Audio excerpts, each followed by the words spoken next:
Live from the internet, this is the Crystal Chronicles, your best darn Dissidia Final Fantasy Opera Omnia podcast this side of the Mississippi. Well, this is episode 56, recorded on May 30th, 2019. I am your host, Mark, and I am joined by my good friend and yours from the other side of the Mississippi. His name is Minospelgud. How you doing, Mino? Hey, Mark, another long fucking week. I don't know what's happening in my life right now, but I'm going to be doing this mostly sober too, guys, so that'll be a treat because I have to drive somewhere afterwards to drink. It's So been it's been 20 seconds and you're already swearing. I didn't say I was swearing off swearing. I said I'm swearing off drinks for this episode. And from the other coast of these United States, it is our friend Crease, aka Zerink. How you doing, Crease? I'm doing okay. I've been having a pretty quiet week, so it's been pretty nice. Not enough time to catch up on Ifrit summon board farming, but still doing okay. Very nice. And from the Emerald Isles, our special guest this week is the incredibly talented pad of butter himself, Manta, also known as Manta. You really big me up, Mark. I'm gonna have to have you follow me around my regular day life just to, every time I walk into a room, just to send you in first. That is the spiritual gift of exhortation, wanna, lifting others up. Yes. I want to put in a disclaimer. Usually for our guests, we try to get somebody a content creator, someone that contributes to the community. Mhm. But Wow. unfortunately for Wow. us, Monta's washed up now. He used to do posts, but new players probably won't recognize him. So we'll get into that later. You son of a bitch. It's been 1 minute and you've already sworn and then you also sold me down the river. Mark, you talk some more. Stop mine up. I prefer when you talk. It's so exciting to have you back, Manta, and I'm just so excited that we not only get to talk about all these new Dissidia Opera Omnia events, but also a mobile stream that not only happened earlier this week, but did not have technical difficulties. Well, okay, it didn't have a lot of technical difficulties. We actually had someone... It actually started on time. Hey, we're doing pretty good too, guys. Kylax in stream chat says audio sounds really on point today. So whatever we're doing, we're getting better. I think we're stealing Square Enix's mojo. Their sound quality gets worse and worse each stream. Ours is getting better. The Final Fantasy 14 stream, not so much. But my god. The mobile community stream, Glacy and Joshua, they did a great job. They had a lot of fun. There was some giveaways of keychains that I didn't get. There was co-ops, which I didn't get to participate in either. But most importantly, there are slides. And if you want to see the slides themselves, you can come onto our Discord. I think Quetz always does a good job of we have a whole channel in our Discord that's just the stream slides, so you can check them out. But we're going to hit a few highlights, and a lot of our other friends, Josepher and Soul DFFOO, Broadway, have already kind of shared their input. We want to kind of go over what we took away from the mobile stream. So the first is the new 5-star armors, and we already have those. These are the 90 CP at start new armors. To unlock them, you have to already have the 35 CP armor max limit broke. You have to have 4 copies of each combined, fully leveled, and then you get to buy a first piece of that armor for 20 armor tokens. And if you want to get more, they are 20 armor tokens a piece. So what do you guys think of these new armors? Have you gotten any yet? I love this concept. I wanted to rant a little about this, but I don't think I actually have that much to say. but I think it's the best thing. This is one of the reasons I love DFFOO. They found a new system to use all the most useless resources they could in the game. This and the summon boards, which we'll get to, which is basically I had armor tokens piled up to the ceiling. I had 400 something armor tokens going into this, and then thank you for giving me something to sink money into too, because I was capped on that as well. and armor orbs that Yeah. I'm constantly trying to sell to not cap out on those armor orbs. So this in one fell swoop gave me something to dump all my resources in. Hello? And oh yeah, we can hear you, Manta. You don't. No, I think you think you disappeared. Oh, I disappeared? No, I've been hearing you fine. Okay, Oh, good. okay. Just me. Damn it, Manta! Pierre, edit this all out. And I have a feeling that's going to be a theme of this podcast. Edit this out. A lot of people were actually a couple of people were asking me questions about the armor that Mark already touched up on. Some people said, "Oh, I regret wasting all my armor tokens before this dropped." I don't see it as a waste, guys, because like Mark said, you have to MLB the first tier to get the second tier. So don't see it as a loss. And also, you don't need to dump 80 armor tokens in right away to cap somebody, because as far as I know, there's nobody that needs that much CP yet, right? Not yet. Cloud? Not yet. Unless your name is Cloud. Yeah, Cloud.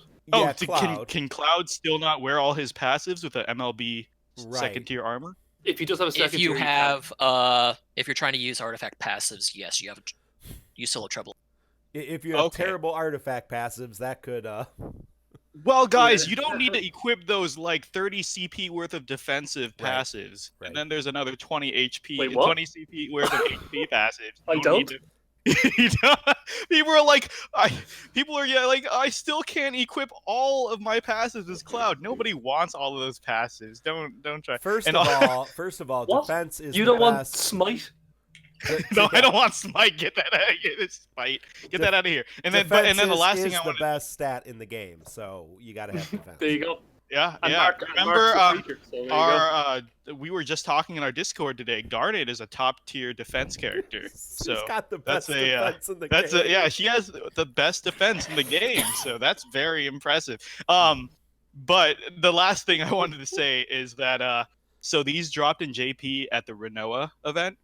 They came slightly early, 2 or 3 weeks early for us, for the Ifrit summon boards, and in JP they were released in batches. I believe it was event characters first, I think, then a month later story characters, and a month later LC characters. We got them all at once, which is very nice, and also the perfect time to introduce them now, because with the summon boards and the summon passives you get for them that require more CP, it's good that we're getting them now instead of 3 weeks later for whatever reason. Kreese, Manta, you guys have any thoughts? I Please have talk not about- used any armor tokens on 90 CP armors yet. I'm still trying to decide who I want to spend them on. Most of my characters don't need the CP that I'm using at the moment, but I need to start doing math and figuring out what I will need once I have artifact or Ifrit passives unlocked. Sorry. Makes sense, Manta? For me, my brain said the exact same thing that Kree said, but my heart said that Quistis 90 CP was looking pretty good. I've actually spent a lot. I've got about 120 armor Spent all of tokens, I mine. think. I spent all of mine. Wow. Okay. Jesus. I got a. I'll get to that. I maxed out Cloud, maxed his armor. I got 2 of Quistises and I got 2 of Peasels. Oh, 2.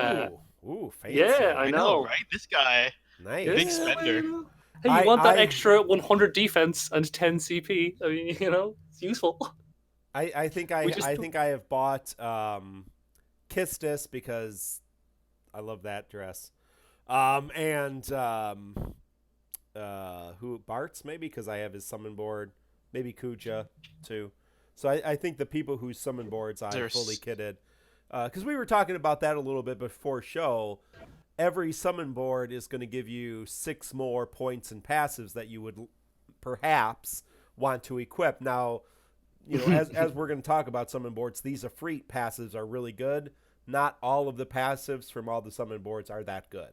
So you won't necessarily want to have all of them equipped, but it does add up. I mean, JP has 5 summon boards per character. So I mean, they beat out 30 defense CP. and HP. And, well, yeah, exactly. Correct. Yeah. And Kylax is asking in chat, do you guys usually choose defense or HP? HP over defense easily, I think. You no choose question. to keep HP over defense. Yeah. Correct. Well, Me the only too. time The only time you need defense is when your bravery is above 0. And if your bravery is above 0, you're not playing the game correctly. That's all I'm going to say. I just want to say that I fully believe it's only logical. I'm just mad that Square Enix hasn't done it yet. That eventually we'll have characters and skills that scale off HP. Because we've gotten characters and ability to scale off literally everything else. They're just Japan's going through a Int Brave phase right now, where Int Brave is super strong, and Ignis just came out with a battery based on HP. So, you know, like they're making use of every other stat. Why has there not been? It makes sense to me to come out with a tank that really utilizes defense, but I guess they just hate the stat.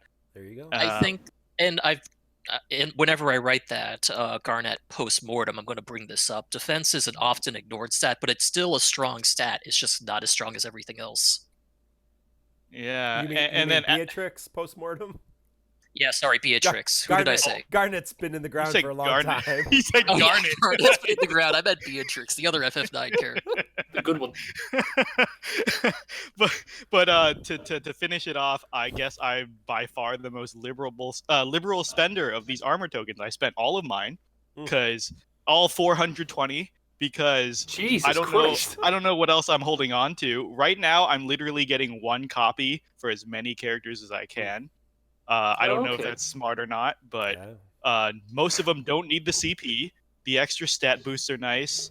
Although, to be fair, some of the stat boosts are garbage.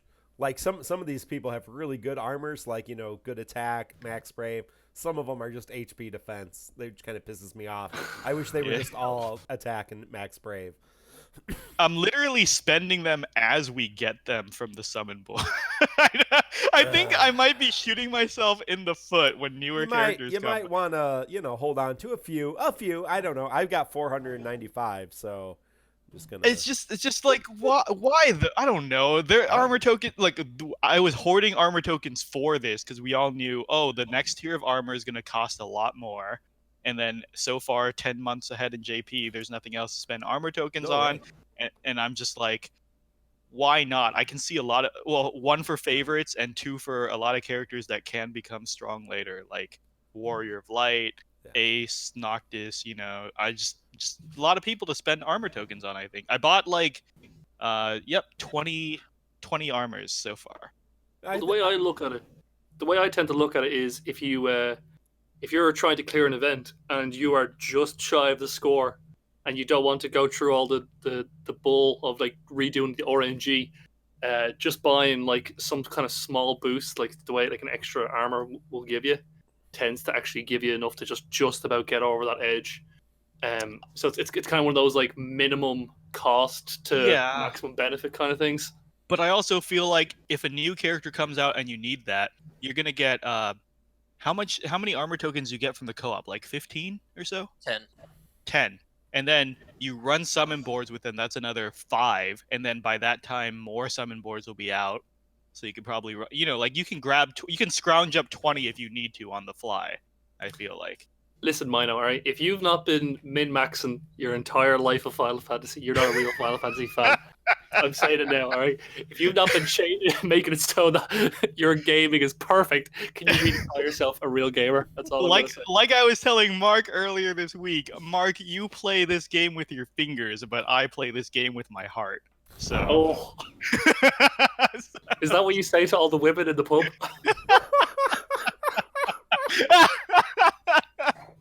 Okay. Moving on. Moving right along.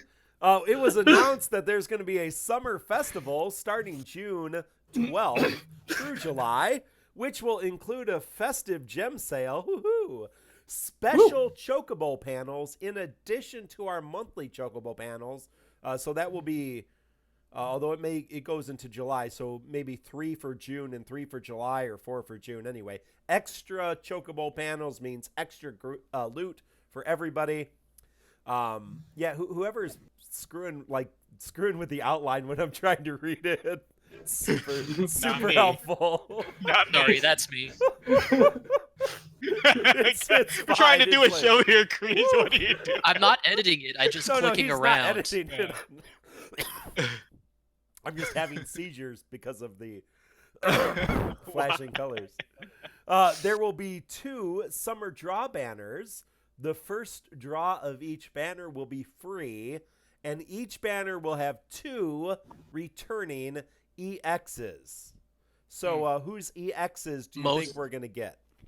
Most likely this is the missing Awakening rework characters that were originally in Japan paired with Thancred and Bart, so that means it'll probably be some combination across the 2 banners of Ishtola, Cloud, Furion, and Onion Knight. Yep. And so do you think, and we're also going to get 2 costumes, 1 new costume, 1 old costume. So who are we speculating for costumes this month? Yes, it is exciting.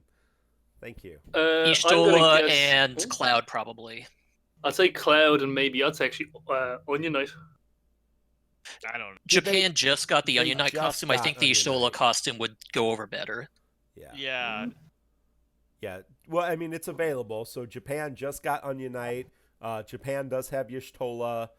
We have Cloud, right? Yeah, we have Clouds. Yeah. So that would be the rerun. Did Japan get Renoas? Yes, they did. Okay. They just got Renoas with So, I mean, there are some options, but if it's going to go with these summer banners, potentially, those are your choices. So, are you excited? Well, the Y'shtola costume is pretty cool, isn't it? No, I meant with the summer thing, not the Renault. The summer. About the event that we're getting, we don't really know what it is, do we? It's co-ops, and I don't want to do. Oh wait, no, it's co-ops, and was there another chasm? I think they said summer chasm, right? That's the co-op. Oh, wait, seriously? No, because I know JP got a Let me look a little summer challenge with mannequins, and from the thumbnail that we saw, it looks like we're getting the same thing. Let me look at the actual. It says it's co-op quests and community point challenges. The event is called Summoner's Chasm 1, and it has the co-op logo on it. Co-op logo on it. Yeah. Oh, yeah, so it has a co-op logo, but all of our co-op events, like the ones that follow the story, also have like an EX or 2 tagged onto it. So I'm hoping that's the case. I think that's the case because Japan got that. And I'm going to assume we're getting the same thing as Japan. And to buy time here, it looks like in chat, they're saying I have the right approach to armor tokens. Because they're saying it's like you guys are hoarding and say elixirs and mega elixirs and saying, oh, I have so many, but I can't use any just in case I need them later. It's true. You know, and then you end the game with 99 mega elixirs. Well, that's how you win. You guys are the worst. You guys are the worst. You guys, it's the best way to play. Use it or lose it. Use it or lose it, I believe, is the proper turn of phrase for this situation. Does that work with gems too? Yes, because if I quit the game, I do not think they're going to delay Cloud's Awakening rework because they'd have to bring something else up to replace it, and anything else that would replace it will probably be stronger. Yeah, it's also not that strong, guys. Like, I mean, people are overhyping these reworks, but they died on Cosmos as well. If you go look for those Cosmos videos, no one's running the rework characters unless they're trying gimmick teams. Yeah. Like they don't have the damage to survive. Cosmos is the another Hell Month cutoff. Gonna be pretty bad. I think it was Ermad in our Discord talking about Quistis seems strong as a main party member, even though we were advising it was better as a friend character. That's because we're still in garbage time. She's having trouble hitting her conditionals already. I'm going to say that because I think we argued this, and they're like some friend Quistises, unless they're fully kitted out with 3 108s and Mighties, they're not hitting their conditionals consistently. And this is garbage time. You know, when Cosmos... It's like, imagine fighting Ifrit with his Ifrit 150 with his defense buff up all the time. That's what it's going to look like. Yeah. No, I'm not saving them for anything. I will use them when we get them, but events. Just to kind of briefly go through the events. There's kind of one big one that's maybe new that we can talk about, but World of Illusions Ultimate Ifrit, we're going to talk about that here in a minute. Perfectum Lost Chapters. So this is a new month-long. They referred to it as Heretics, but for newer players. So what do you think? What's going to be going on with this Perfectum Lost Chapter? Kreese, any thoughts? Chris, anything? I'm still not sure what this is supposed to be. They specifically said it was supposed to be a beginner-friendly event, Yeah. which makes me think it's just going to be a face roll thing for us. The slide also mentions that it's themed around past lost chapters being from Squall to Sabin, so about half of the lost chapters we have right now. I get the feeling it's just going to be one of those face rolly things, except maybe it'll be no synergy heretic like, so you have to have a wide roster again. I don't really know yet. I can't tell. I mean, everyone in chat is saying what I'm thinking, which is it's just free gems. I really Yeah. don't care where my gems come from. A lot of these LCs and events, I don't care about it. Just free gems to me. So that's all it. But you're right. They don't have a lot of info. It's just saying heretics that new players are going to be able to do. And some people are theorizing. They said Squall to Sabin that there's going to have a stage for each LC character, which is how many? A lot, I believe, like 16 characters or something. Squall to Sabin would be about 12, I think. Okay, so you would need 36 characters, which I want to say is a lot, but with our current roster of 92, that does seem reasonable if they give each LC character a stage. But they're probably going to combine them, honestly. Yeah, well, And that's yeah. not, that wouldn't be particularly new player friendly if it's that kind of Yeah. stuff. So, Well, Honestly, go ahead. I'm Sorry. more excited about the additional player missions for featured lost chapters becoming available with it, because that means probably the 500 free gems for clearing a lost chapter and the free copy of a 15 CP weapon for the lost Yeah. chapter character with that. At least based on the way they're phrasing it, will probably be from Squall to Sabin, which will be a pretty nice windfall of weapons and gems. Yep. So it was confirmed on stream, right? Because I think I missed it personally that we are getting retroactive 15 CPs and the 500 gems. They did not explicitly say it, but Joshua highly hinted that what people were saying in chat was correct. I wasn't paying too much attention to chat, but I'm assuming they were calling it. They were saying the gems and weapons.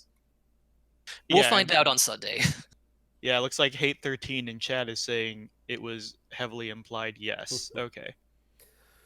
Besides that, we're going to have Kefka's LC on the 2nd or 3rd, on This 3rd Sunday. UTC.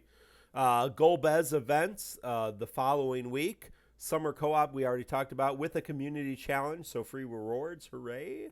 Lina LC and maybe Renoa sometime this month. They hinted at that if you didn't see it. I get the feeling.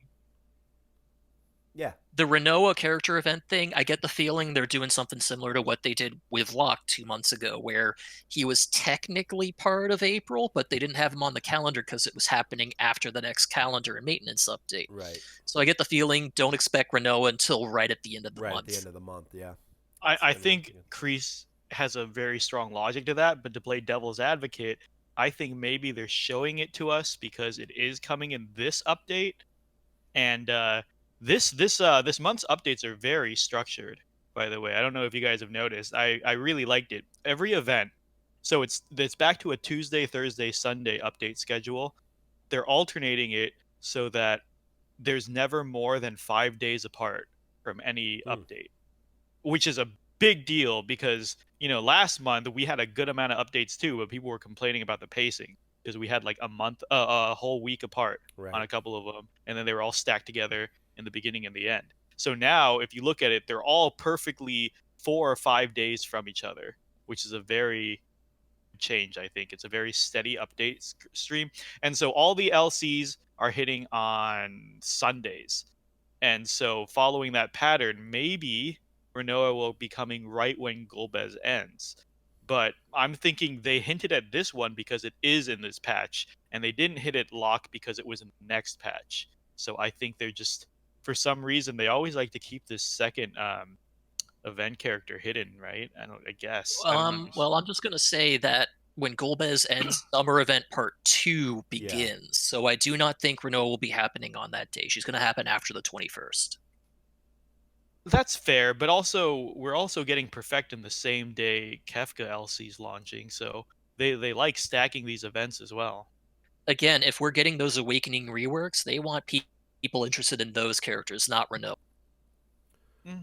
Fair. Yeah.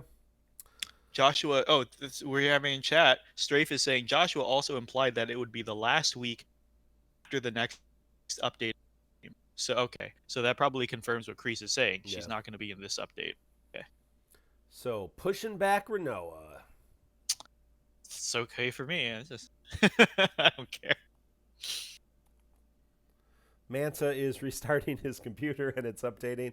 We got more stuff to talk about, Manta. You're no problem. No problem. Notable events. We have a support item sale. So if you like to get your triple XP books or tomes, they're called tomes, the triple ones. They are 400 for 5. And so that's, that's not too bad, especially if you want to save on your summon board farming. And you get 300 gems per summon board farm. So either you guys buy those with gems, the books. Which things? Sorry. The triple support books items that are on sale. I did buy some 3x experience books for the summon board farming. Yeah, I I might decided buy now some. would be a good time to get some of those. So I bought up to, I think I bought 35 of them. I had 5 saved up. So I have 40. I've already used 2, so I'm at 38. Oh, nice. It's a good investment if you have the time, I believe. Like Yeah. Mark said, you'll earn it back technically and save a ton of time. Mhm. I just can't justify it for myself because I hardly ever find 30 straight minutes to play DFFO throughout the day lately. Because I'm sitting here, everyone's farming Ifrit boards and talking about how far they're getting. I've done one 30-minute session. Otherwise, I'm running bookless sessions here and there at work. Like I can't do it. You guys are lucky. I can't. Well, the thing is, I can't run during work, so because I'm busy and I don't have access to a unblocked internet connection, even if I wasn't busy. So I have to do it in my time out of work, which means the 30-minute books make sense there because I can actually slot time there. Yeah. Like I said, I advocate that if you do have those stretches of times, I think it's okay to throw gems at books. Yeah. And I figured I'd get back those gems easily just from summon board farming, and it would be worth the investment in the long term.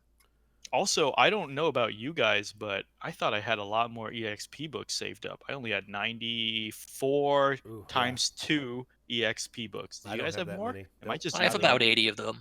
I have Oh, okay. Then far, there far wasn't less. like yeah. We're also getting, or we have now, double Cycle Quest rewards, double login rewards for next month, and we have not received yet 7,000 free gems for 7 million downloads.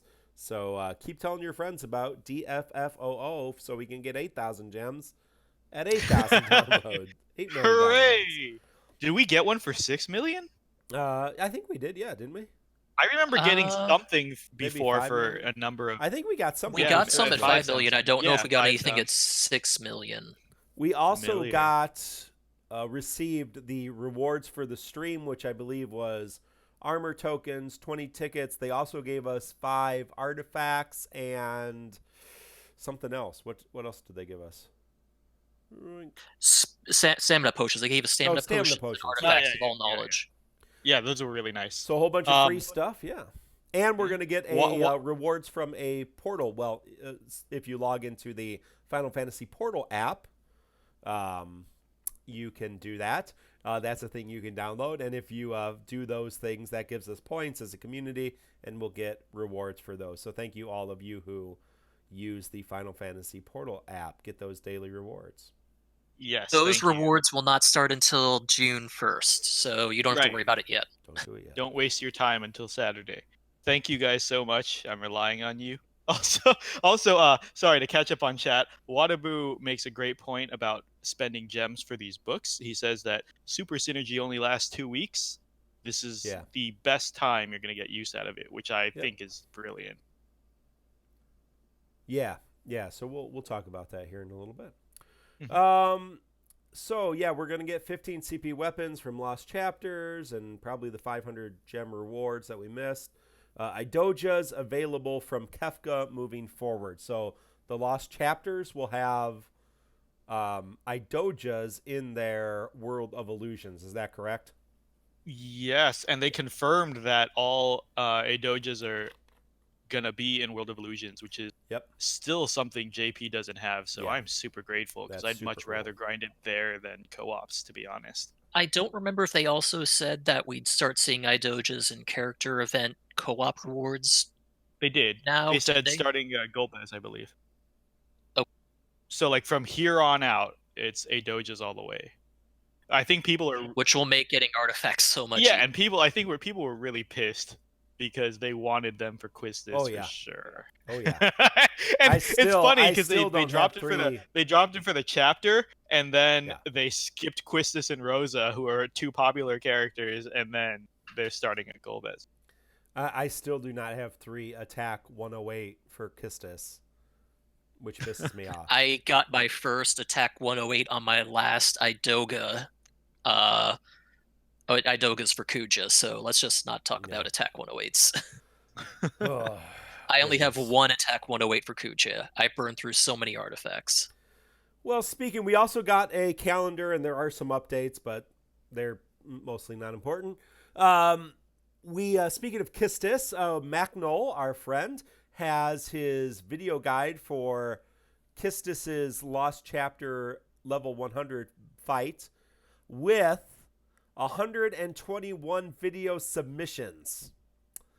So it was the most used character was Kistis. Oh yeah, surprise, very- surprise. Interesting. 64 unique characters, unless you yeah. count Mr. None as a character, in which case it's 65. And there were 18 duo runs. 18 duo runs, high scores from Fires, who I refer to as Freeze because I misread his name a long time ago, who always gets the high score, whom I hate.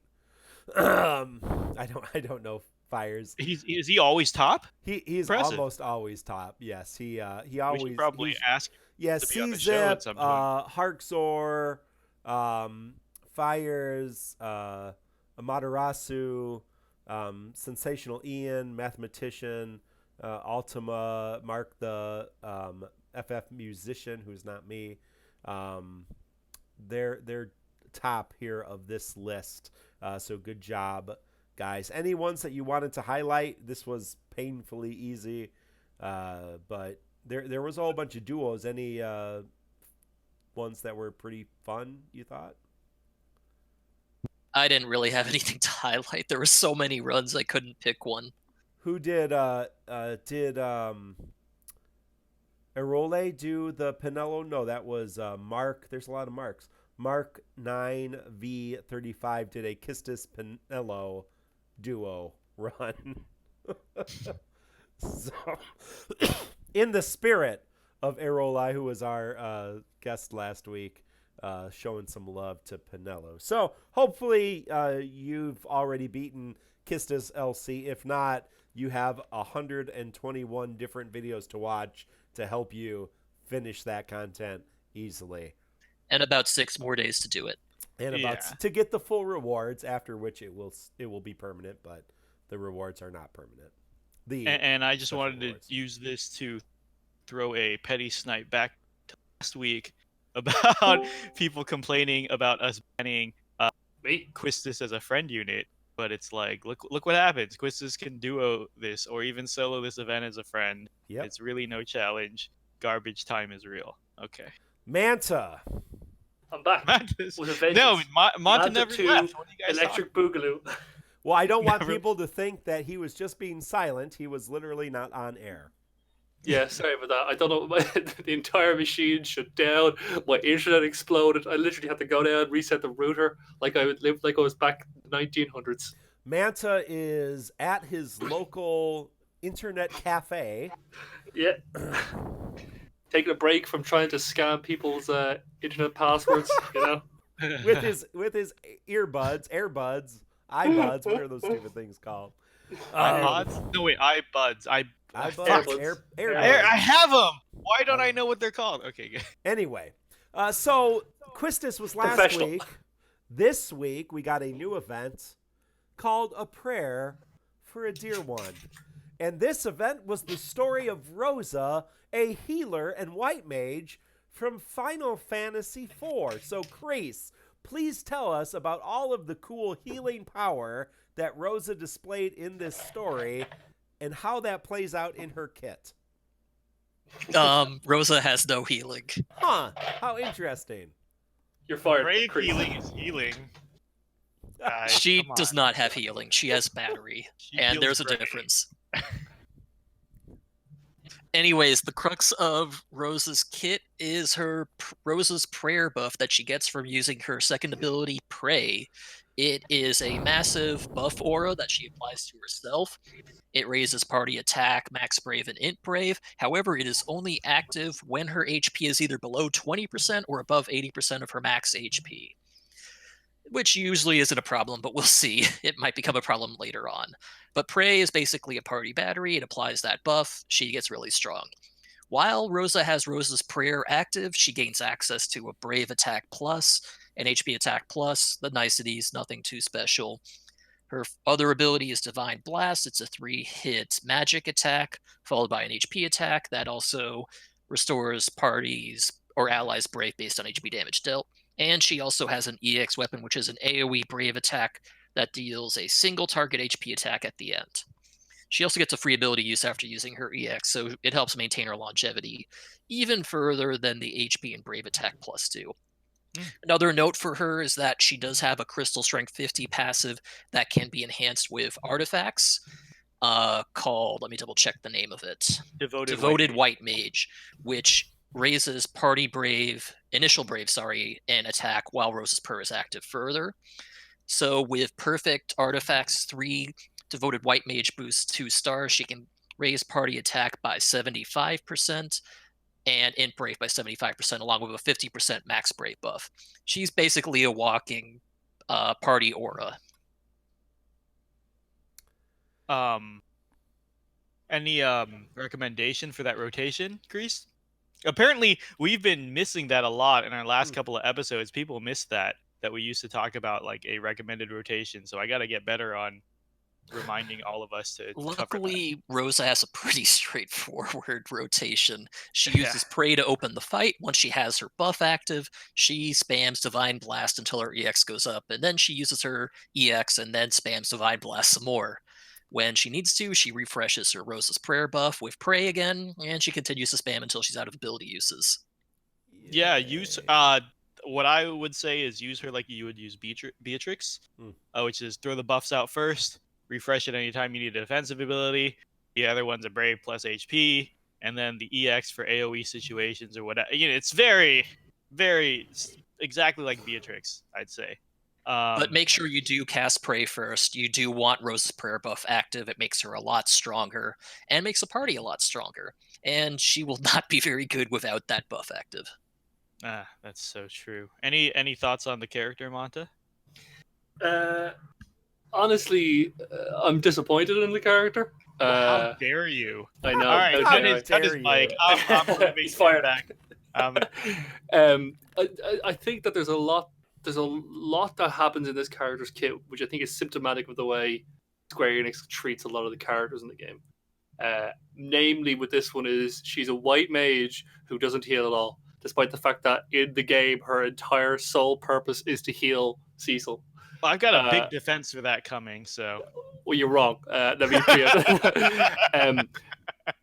but the character itself, I don't know. It's just it's the character is too slow. It's not.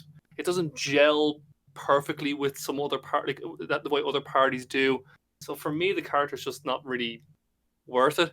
I'm very disappointed actually as well how she just doesn't seem to. I was hoping she'd work really, really well with Peasel. I think she does. For me. I'll get into that later. Well, she's got like some holy damage, I think, but like. She has no holy damage. It's all non-elemental. It's non-elemental, yeah. Well, there you go. Which is the dumbest thing. So it's useless. Blast or so whatever. what that basically says is that Kuja synergizes more with Peasel than his wife/girlfriend. So there you go. That's my problem with the character. I'll get into that, but that is a fair assessment. Mark, any thoughts? Yeah, what the hell's up with her cape in those cutscenes? I don't even pay attention to that stuff. No, it was like freaking me out. Like it's just so unnatural. Like too much starch. Don't start your capes, people. She's a white mage. She has to keep her mage. Her Yeah. cape white. Yes. Pierre, You're edit right, that Stroke out. there. Yeah, Erole Yeah, Pierre edited says... that out. Pierre edited out the last hour. Erole says, best thing about Rosa is I brave mems, but almost Yeah. not necessary with Lena right around the corner, along with Furion, who can also do the same, or also do some cool I brave things. So, yeah. I'll also note that you'll probably want to pair Rosa with some sort of healer so that in case she takes incidental HP damage, she doesn't lose her Rosa's Prayer buff aura. That's Yeah, her so- biggest so problem right now, by is that that- buff aura has a conditional HP requirement on it. Right. And that's why I think Pestle works good with Rosa, because I feel like they were made to complement each other. I have no confirmation on this, my own opinion, but like Cecil with the high defense buff and the HP regen buff should keep the party high, and especially Rosa at above 80%. I feel like that's like that balances. Like, I think he's a very good teammate for her, right? To up her defenses and give her an HP regen so that buff never falls. No, Honestly, they are. I will grant you that, but Yeah. it's from my perspective. If two characters are married in their game, when they're here, they should be almost built for each other. They should be built they like one are. to one. They They aren't. almost built for They're, each other. Cecil makes a holy makes enemies imperil to holy damage. By that case, Rosa should have at least one holy attack. I agree. Like Annie And also- Zero is saying in chat, like the ability being named Divine Blast and not having a holy element is just complete bullshit. And it's true. Well, also as well, having Cecil be the healer out of the two of them, it seems even more dumb to me. If I'm honest with you, but I mean, the way I defend it is that look, I think my opinion on Rosa is first and foremost, she's just an aura bot. She's there for the aura, first and foremost. Yeah. Everything else is extra. So like her just standing there, giving the biggest attack and eye brave aura we have in the game right now, 75%. It's massive, by the way. I've noticed the difference pairing with some characters, like Sabin in the co-op. Really makes him viable, giving him that much more attack.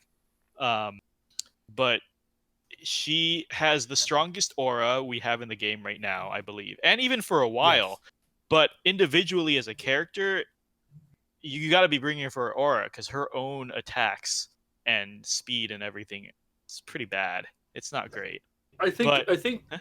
I think the best way you can tell if you think the character is good or not is if you were to start today, day one now player, would you spend your gems? Would you pity your gems to get her X, or would you go for a different character that's out right now or is going to be out shortly? You know, I honestly would defend that new characters should get this character. 75 attack, 75% attack, 75% int brave, and 50% max brave, just for sitting there, and also not doing anything, so easy to use. I think is very good. And then That's fair. entering a new we're entering Cosmos in a month or so. If you throw her in with meta characters like, say, Vayne and Renoa, she could probably sit there and carry her own weight just by buffing them. Honestly, I really do think she's a good investment in that sense. Easy skip for me, because Sabin EX comes back on her banner. And so I mean, her whole thing is she has the strongest auras. In JP right now, she still has the strongest auras in the next tuning pass. So that's something to look forward to. But for me, it's an easy skip because Sabin comes there. I'm pulling for him 100%. If I miss and hit Rosa, that's a bonus for me. That's the only reason I didn't throw anything at this banner. And also, I think it's her presence and her aura that makes it worth. So like in FF4, people are talking about how it's true to FF4, where she just sits there, maybe throws a holy or two, and yeah, true. and True. and like it's her presence that makes Kayn and Cecil fight harder. I don't think she necessarily does anything herself, but she's like the Helen of Troy of the game, where she just her presence alone kicks off the events and the rivalry and their whole like struggle for power. Like just her sitting there makes Kane and Cecil so much stronger. I think it's very true to the game. Like, her aura just represents how she is a trophy to be won by one of these boys. Jesus Christ! And the funny thing is, you're not even wrong. I know, I 100% know, right. right? Oh, I mean, God. but the biggest weakness is, well, first of all, people are mad saying, "Oh, she's a white mage, she doesn't heal." We have a million white mages that don't heal in this game. It's true. What name It's eight? huh? I said what name Okay. eight? For one. She's not a white mage. Kryl. Kryl's not a white mage Kryle's either. not a white mage. Trail's not a white mage, no. Oh, come on. Yishtola is a white mage, correct? Who'd you say? Stola, I'll give it, but she did get healing on her EX. There you She go. does get healing on her EX. Yuna. Yeah, and I'm saying that's how they fix Rosa too. Yuna finally Yuna gets does healing. heal now, right? Yuna does heal a little bit. Yuna does heal, Now. yeah. But she Nah. did start. She was a white mage that launched without a heal, so I'll take that win. Yuna as well. Aerith heals. Hope doesn't heal. She's Yuna was white a mage, summoner. right? She wasn't a white mage. Yuna was a summoner. How Hope dare was you? more a Oh, synergist first. It's like you Yeah, can play like Yuna's a Hope, yeah. Yuna's I'll a throw in white Hope. Yeah, summoner I'll take Hope as a win. slash combo. I'm Chat, just help me looking through out. the People are list. saying Garnet, but Garnet has an offensive Yeah, kit. I don't. Yeah, Garnet's white mage summoner. She's summoner more for. Yeah. It's more of a okay, yeah. debuffer. There's not a lot of white mages. But they fixed this with her EX plus by giving her bonkers heals. So completely, they went from 0 heals to like ridiculous heals later, and that last Brave. I think Int Brave is very valuable. We're gonna start seeing it come up in the rise as Brave regens become stronger. I know damn sure I was really considering pulling Rosa because I'm gonna pull for Jekt for sure, and Jekt's whole gimmick with his EX is Brave regen, because he gives himself 100% Brave regen with his EX and an Int Brave unique Int Brave buff as well. So you increase his Int Brave by 75%, he's almost regenning double Brave every turn, which I think is pretty fucking awesome. So, there was a banner, and did anyone pull on it? I drew some tickets. Anybody get anything worth I mentioning? threw event tickets at the Rosa banner and got enough 15 CP copies to MLB her 15. Oh, nice.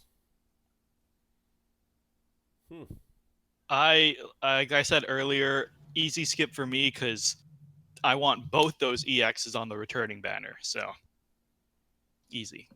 Got it. There was a co-op, and since Kistis is synergy, you see a lot of them. Anybody have problems with co-op?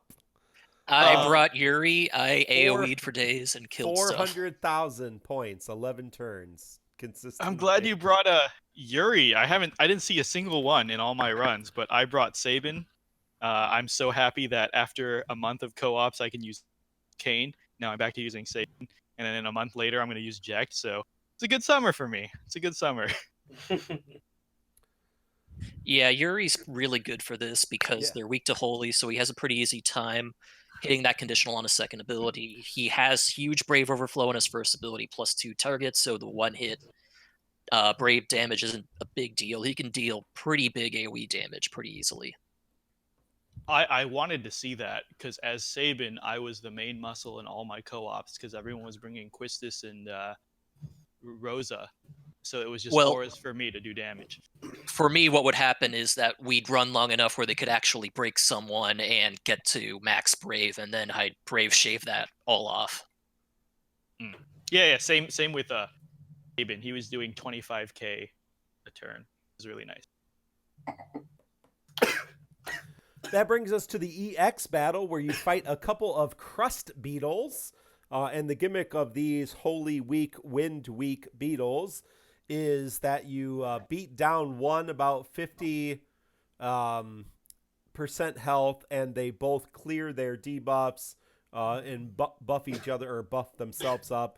And if you kill one, they clear their debuffs and buff each other up. And so they can gain a whole bunch of Brave and kill you pretty quickly with a big hit. Um, although, as Mino has said many, many times, we're in garbage time. And Kistis is synergy in this, which means Kistis' friend went a long way. I think I used double Kistis. I don't even remember who the hell else I used. Lilizette, maybe? I don't know. What do guess. you guys? I mean, I did the same. Double. It was. I think a lot of people are gonna agree with me. So Well, I I I used brought double. Yuri. I think I brought Lilizette, Yuri, and Kistis. So I think I did like Bart's, double Quistis, and maybe Lilith as well. And I guess I kept, I got the score on my blind draw, and I think many people did too. And we all said we could have got higher if we summoned Quistis earlier. Many people like me waited till the bosses were at like half health or less, and then Quistis just finished the game without using all her skills. So I think you could probably summon like 80% and wipe them out with Quistis because she just trivializes it that much. I would say go I earlier will. because of the build up from their delays. Yeah. The earlier you do it, actually end up being better for you because even when she leaves, then you've got like 20 turns before they get an attack in. Yeah, so it's true. like, I did not use Quistis. I went with the old hotness, Kuja. So I had Kuja, Paladin Cecil, Bart's friend Kuja, and nuked them pretty hard. I did have to reset once because I didn't plan properly for turn order and got a character killed partway through the boss fight, but it wasn't too hard. Oh, yeah, I did hear Pestle is very good for this event. Did you find he made things significantly easier? It helps. I mean, they're already Holy Week, so it didn't make a huge deal, but it also meant he was doing a lot of damage, especially once Kuja got his buff aura up. It Right, was and pretty rough for the and the mobs. sorry, and the defense in the regen too, right? Or did that not factor in? The defense helped, but usually I didn't let them take too many turns once it got to the dangerous phase. I summoned at that point and did double Kuja craziness. But Yeah, the defense that helped makes a sense. little bit, but again, I just tried to avoid it altogether. what Yeah, Piecel's and then particularly good for is if you what Piecel's really good for is the fact that he can hit like a truck, like he get like 25k bravery, no problem, and then he also batteries the party. So if you compare that to someone like Aiko, I think she can get up to about 20 and then batteries the party.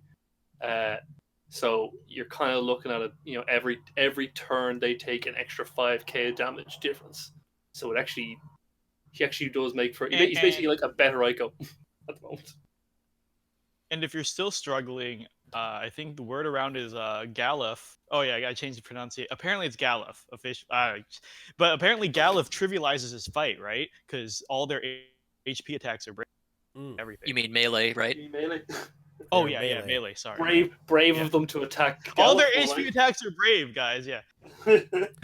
Well, fires, because Macnol does have his call to arms if you're looking for help with this event.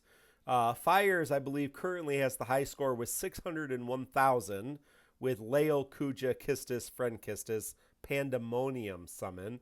So remember, if you're bringing Leo, Pandemonium Summon, because it's Wind Week, really does rack up the damage. I believe Erole had some fun clears on this. Yeah, Maria Bart's Lilizette and Yuri Bart's Pinello clears. The first with Kuja friend, the second with Kistis friend. So, and of course, We are up to 47 unique characters in the Call to Arms compilation so far, so yeah, it's another easy fight for most people. 77 fight. videos are available for your viewing pleasure. So again, not particularly hard. Having the Kistis synergy, I think, really helped. And of course, Don't having sound- Kuja still helps. Don't sound too sad, or else they'll bump you right back to Lena X. I'm telling you. Well, I oh. mean, it's coming. It's Yeah, we know coming. it's I coming. keep telling people. Yeah, I keep telling. It's that also garbage. you see at the bar? It's garbage time. We got another month plus of garbage, month and a half of garbage time. But apparently there was a small chokehold of Vayne Chaos, Vayne Cosmos, followed by I don't think it was Fran Cos. Oh, Vayne and Pain, I think, were like the big chokehold where there were only a handful of characters recorded to clear, less than 10. So, we're gonna get ours unless they change things. So we're gonna get ours. That's exactly what I Zyro want to see. said. Another Zyro one. says in chat, I had a friend unit whose tag was convert to Kistanity. It's pretty funny. I've seen a lot of really good. I'm proud. If nothing else, my favorite thing about the DFFOO community will always be the creative taglines you guys have. And we appreciate those tccpodcast.com taglines, all of you who have those in there. Yes, So, seriously, I should do that too. I keep telling myself I would a year ago, but well, speaking of Kistis, friend, that brings us to Ultimate Ifrit World of Illusion, which launched about 24 hours ago. So we've had a little time to play that. This unlocks a new world of illusion called Ultimate Ifrit, and it does have some new quests that you have to do. As we talked about last week, now Ifrit can be leveled up to 30, and each character now has a summon board. You have to do 2 nodes before you get to the actual Ifrit fight with him on his little altar, and then you have to level up Ifrit to level 30 before you get the Cosmos, quote unquote, level 150 fight. But before we continue, just note that you need to have Ifrit at level 20 to even access any of these nodes. Yes. So if you have not leveled Ifrit and you did not take advantage of the half SP costs last month, shame on you, but it's too late now. Yeah, so what do you guys want to talk about? We went over kind of the basics of summon boards, so if you want to hear more about the basics of summon boards, you can check out episode 55. We break through it, or you can come on Discord. We have Quetz's graphic pinned on our Discord channel, or you can search Quetz on Reddit and see his infographic about all the kind of deets of that. I want to thank J.A, who is one of our Reddit friends too. One of our Discord friends who made a beautiful spreadsheet for helping keep track of which characters have completed or just collected treasures or whatever, mastered the summoning boards. So he's listed all of the characters as they are today in Japan, the 5 summon boards as they are in Japan, and he has his Excel spreadsheet set up so you fill in the nodes and that. So we have that pinned in our Discord too if you want to take that. It's really helpful because there's not a really good way to see who has some nodes. Now, if your character's mastered, you can search characters whether they've mastered a board or not. And you can search characters if they have points. So if they have, 1,000 summon board points and you haven't spent them. But as soon as you spent them and go down to 0, you have no way to see if a character is just cleared their treasure or how close they are to completing their board without kind of checking on the character individually. So I wish we had that kind of quality of life update. But until then, J.A, thank you for that beautiful spreadsheet because that's going to help us remember which characters are on their way to summon board perfection. So what's your initial impressions of summon boards? I have cleared the my Ifrit. I think I'm the only one with Ifrit level 30, and I did fight the battle, so I can talk about that later. But just talking about... How dare you? How dare you say that you're the only one with level 30 Ifrit? Did you get... know I have no life. Apparently, Manta has it too. Did you Mister, I'm so busy. I'm I can't hang out with my friends. You were playing Apex Legends for 4 hours today. Yeah, I know. What else am I meant to do between 10 p.m. and 2 a.m.? Yeah, sleep. It does not take long. Quetz said last week that you don't have to spend double books, but if you want to pop the artifacts, which give you triple of everything, yeah, it did not take me more than two artifacts to level Ifrit up to 30 by running those runs. So it won't, just keep in mind there is a hard cap on how many summon materials you can hold of each type at 999. So if you're not leveling them up with some regularity, you're going to overflow on your materials. Go back and check Ifrit constantly because you're going to be capping 999 on those first level of summon enhancements. So what are So- your impressions? What do you guys think about summon boards so far? I was gonna say, Mark clearly farmed a lot. Manta, I think you matched him, right? What's your number at? I've got 9 full full boards. he's got more than I do. Yeah. Really? Yeah, Oh, I've got- Manta's I've- ahead yeah. of you. Okay. Joke's on you, Mark. I have less of a life than you do. Yes, I did work all day today, so yeah. My mind is blown because apparently Monta's a super busy grad student and Mark worked today. Yeah, they farmed like 50 times more than I did. But we'll get to that. But you know, they got a lot done. I think about almost 10 characters each mastered, right, guys? Yeah. Oh no! Oh no! We don't no, have- no. I don't. I'm not at 10. No. Okay. I think I only have We We don't How have are bosses you? four or like five. looming full. over. Okay. Anything mastered is above me. I got 0.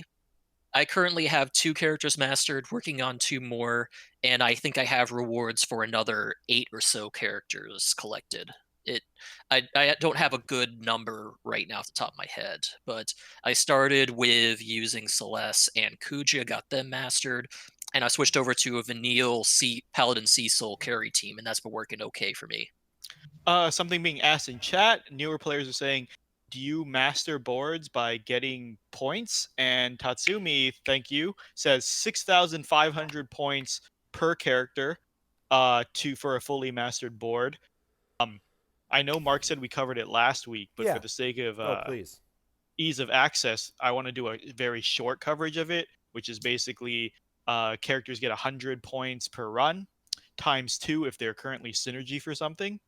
And for the first 2 weeks, we get the special boosted characters that give the entire party times 2. And so you can get, with times 3 books, you can get a maximum of 600 each, which makes for 11 runs if you want to max a character. Very doable, but I don't think anyone should kill themselves over it, like I said last week. And oh, do we want to cover the boosted characters, by the way? The banners are up. There's 6 of them. Kreese, do you the 6 boosted characters? Yeah. Who are they? It's Vanille, Celeste, Cater, Belthier, Terra, and Snow. Yeah, and I think so. Ifrit's whole gimmick is he hits really hard, and he even does a initial Brave plus HP from the beginning. Yeah. All the special boosted characters are either tanks or debuffers, because he puts this huge defense debuff on himself that's unique and doesn't fall off. And I guess if you really want to grind it, the first 2 weeks are crucial because the special boosted really speeds things along for the carry characters. But I also want to stress that characters are only getting stronger over time. Yeah. So if it's too much of a struggle to carry it, very common practice in JP is to just only do the boards for the synergy characters of the week. So for example, when Kefka comes, you got Kefka, Bartz, and the third for them. Who's the third for that event? Tifa. Yeah, there you go. So, you know, they get the times 2. Yes. You don't have to waste a slot with super synergy. Just run them. They're all very strong I characters. think that's a 'cause they're getting- really good point. Look ahead. I did that today. Look ahead. Kefka is Kefka, Bart's Tifa, Golbez Laguna 7, Lena King Ramza, Renoa Squall Irvine. So, that's next month. They're all going to get, and even look the month after, we're going to have this board for 2 months. And so, don't kill yourself to get everybody. If I those will say that characters. there are time limited rewards for 2 weeks since its release. So from yesterday, you have 14 days to get Yes. through all of the fights and at least complete them, and also master. I think it's up to 5 summon boards to get 6. all of the time limited rewards. 6, I believe. Thanks for letting me know that, Kreese. I didn't even know about the 5 Yep. masters. Yeah, get a free passive for 6 allies, master Ifrit's board for 6 allies. Does that increase Manta after you get 6? No, 6 is the end. Okay, so Okay, 6 is the end. Good. So, Okay, well, that's a good point. So do at least 6 characters. I guess they're trying to push you to use the super synergy. By the Yeah. way, I love the the special boosted. We're trying to use global terms special here, guys. boosted. Special boosted. I love the concept because it gives these characters that have been sitting on our benches for ages to have a use. I wish they were permanent. I don't think it would Yeah. hurt the game if it was No, permanent. I agree. And yeah, like if each summon board had Yeah. 6 special boosted, Right. and so you would want to pull for those characters when they came around, right, to make that board leveling easier. Well, I actually think, pulled I pulled once on each of these banners because each of these characters has a gimmick that will Yeah. hurt Ifrit. Because Ifrit has a couple different things. He has this frame buff which gives him huge defense. So your garbage characters are doing 1 damage to him, which Oh, yeah. sucks. Then he does Tell the me super about it. break power that he does all kinds of different things. Terra has defense down, speed down. That's her. She also has brave generation. She also has an attack that does a lot of brave damage and brave shaving. So all those things can help. She's not the best, but those can help. Snow obviously does ice damage, and he's a tank and has a taunt. That helps. Celeste just absorbs all of their damage, so Celeste just cheeses it. Vanille dispels and debuffs, so Vanille's awesome. Without her EX, with her EX, even better. Belthier can steal his buff, which is hilarious, which trivializes things. Who am I missing? Cater. Yeah, well, then there's Cater Cater. exists. She's Cater got seems- a bag. And Cater on paper should be dodging his attacks and hitting that ice weakness, but let's be real, I'd rather have like Onion Knight in there. or Yeah, something. Like, this is Onion Knight will be getting his awakening rework worth soon, it. and then he'll Yeah. be great. So Cater's got a bag, and Ifrit hates bags. So That's it. He's scared of them. just terrible. Are Cater we can gonna- tank for the but yeah, I think the game would have been better off if these special boosteds were permanent. I think that would be really cool to give them that niche because they suck otherwise, let's be honest. And but lastly, so there is that initial boost that you need, but like I said last week, I don't feel like the summon board is necessary yet. Equivalent of having an orange stat artifact for every stat if you max it out. It's only going to get easier. It is. I can tell you, having a few characters, Bartz, Kistis, Kuja, Vanille, Piesel, and Agrias are pretty close for me. It does. You can feel the difference. I mean, it's not a lot, but the stat boost and Ifrit's passives are really good. Yeah, I'll agree with that. The passives are strong. 10% attack. Well, potentially 12. If you go through the passives, which I want to cover after this, is that the quote unquote general optimization is 12% attack, 10% eye brave, and 10% brave damage on crits, which does make a big difference. Erolai was saying it turns a lot of characters around, like Yuri, who's actually hitting his conditional all the time now. And to clarify, these passives apply even without Ifrit equipped, because we had a lot of people asking that as well. So they're permanent passives. They're very good. It's just that, like I said, take your time with it. Work smarter, not harder, with the synergy characters coming up, because we're still in garbage time for a long time. It won't be needed for a little bit, so you can do it as synergy comes up. There's no super rush other than getting the 6 mastered boards for the limited rewards. Couple things from chat here. Pretz Tato is talking about or asking, is there anyone other than Vanille and Belthier who can remove Ifrit's buff and debuff? C-Sam has said in chat, Ferris. Is there any besides? Yeah, Ferris, if she's fully awakened, debuffs and if you adds have buffs. Cloud's World of Illusion, he can dispel as well. Cloud's World of Illusion would allow you to dispel Sid? and also... Oh, yeah, Sid's got the debuff, right? But does that do frame debuffs too? I'm not sure. All dispels hit framed. The only thing frame does is refuse. It doesn't get pushed off by. It off. You can dispel it. Okay, cool. And Tritty26 is saying, when it comes to the passives, if you have a fire character like Jet or Vivi, that fire damage boost is probably better than maybe not the attack, but maybe the crit or the eye brave. So actually debate that later when we Yeah, actually well, touched on the passives. yeah, So I'll no, save on it's that. debatable. I don't think the fire attack is as good as people think, but I'll get to that. But anyways, I think the last thing I wanted to say was no, that's it. It's just I know people are sweating about the grind. People are really panicking that they need to max this out. It's not a rush, guys. It's very standard practice to just get the treasures for new characters when they Yeah. launch.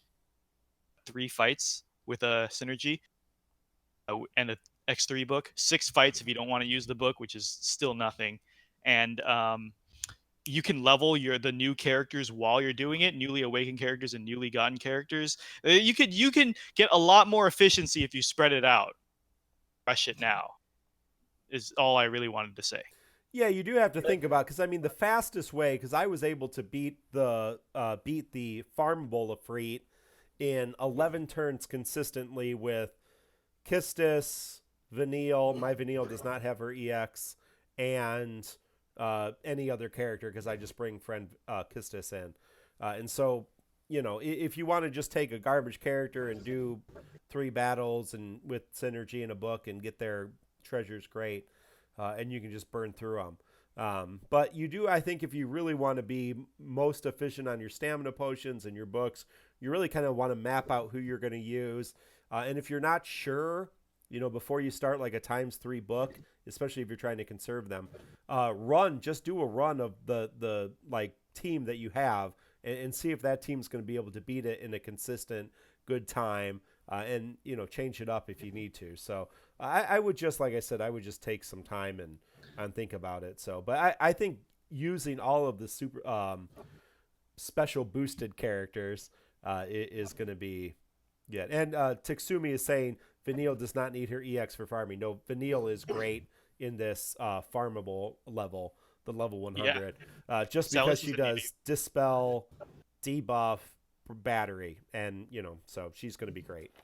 I would suggest, even if you don't have Vanille's EX, at least awaken her, because that provides a much larger battery and it makes her much more useful for the party. Yeah. Did you have something, Manta, as well? I was going to say there's 2 things I wanted to mention about this. One is I love the event. Because it gives me something to do. Yes. When I'm trying to procrastinate. But the other thing I love about it is that it's getting. I've reached a point now where I'm looking at my roster and I'm trying to think more so like, okay, I'm trying to clear the boards entirely with all my characters. So I'm starting to think now, okay, what team compositions work well together in a similar way you would with the heretic events. But it's not only that you're based off of a weakness that the enemy has. It's the same enemy each time, so you're kind of trying to design parties. It's trying to teach players, new and old, how to design a good and efficient party that should be able to handle the event. That's such a good point that I had a lesser, like 1% version of that I was gonna say, but you just blew it out of the water. To cap it off, because we had like we had more things than we thought we would to say about the topic. But just to cap it off, like what Mondo was saying is this event is also really showing me who's still viable when power creep happens. Because, for example, Warrior of Light was dead weight. He did like 1 damage and his shield was crap. But Furion, his battery and his brave regain, like he was still holding on to his own. Like, because I think a lot of people are like me. They're running like a super synergy, a complete carry, and a character that can kind of hold their own. So you're kind of I'm seeing who actually like is still viable, and it's a very good tool. Monta said it much better. This is a good place to test team building for this era or this point in time right now. And then also expanding on what Manda said is for someone like me who only did daily logins, this is giving me more of a reason to play more often. I want to spend my stamina now, and this also covers my daily runs. It's like 8 runs a day minimum. Yeah, and it's really nice. This is great content. It covers the gap between events. We're getting 5 days between events now. You guys, come on.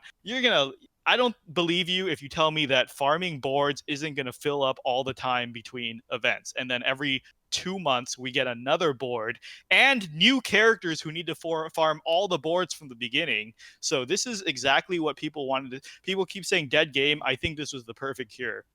And last of all, to expand on my thing about the new armors is this also made use of all the useless resources we had. Like EXP books, I don't know anyone that used their EXP books because feathers are a thing, or synergy leveling. So this gives you an excuse to use EXP books and spend money at and spend extra CP with all the new passives.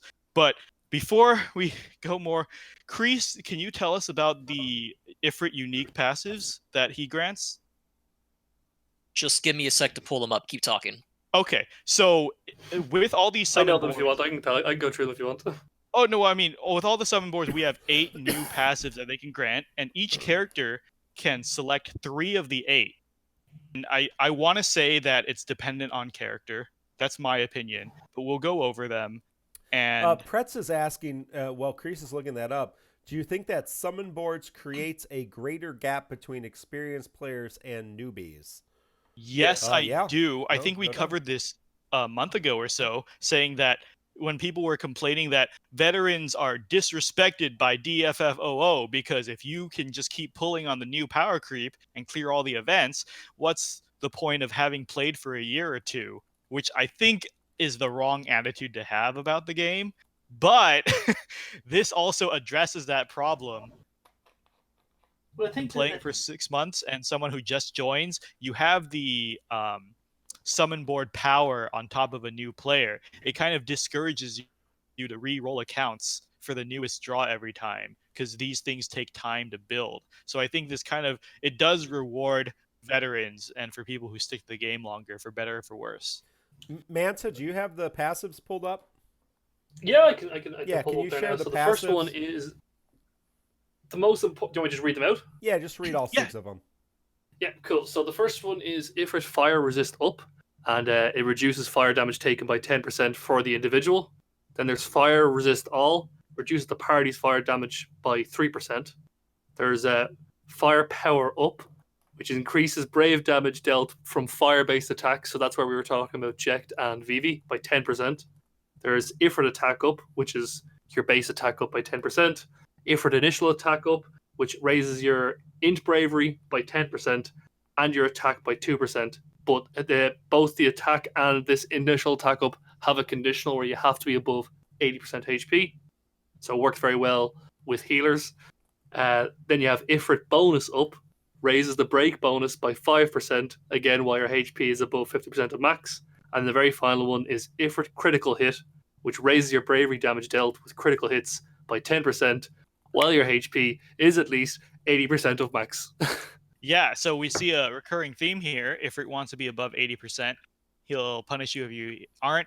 And just as a giant middle finger, I believe the Ifrit fight starts with a giant Brave plus HP that will knock most characters under 80%. Kreese, recommendations for the ideal 3? Since you can only choose 3 of the 8. Really, for almost every character, you want to go with the attack up, initial attack up, and critical damage up. Just deal more damage while you're above 80% HP. The fire damage resist, you can make an argument for it in some situations, but it's not going to be useful in 90% of the circumstances you would take it. Which means if you take it, you'll be swapping that mastery on and off with other masteries. And the break bonus one, I'm not a big fan of break bonuses unless you get big chunks like with Loxy X or Bahamut summon.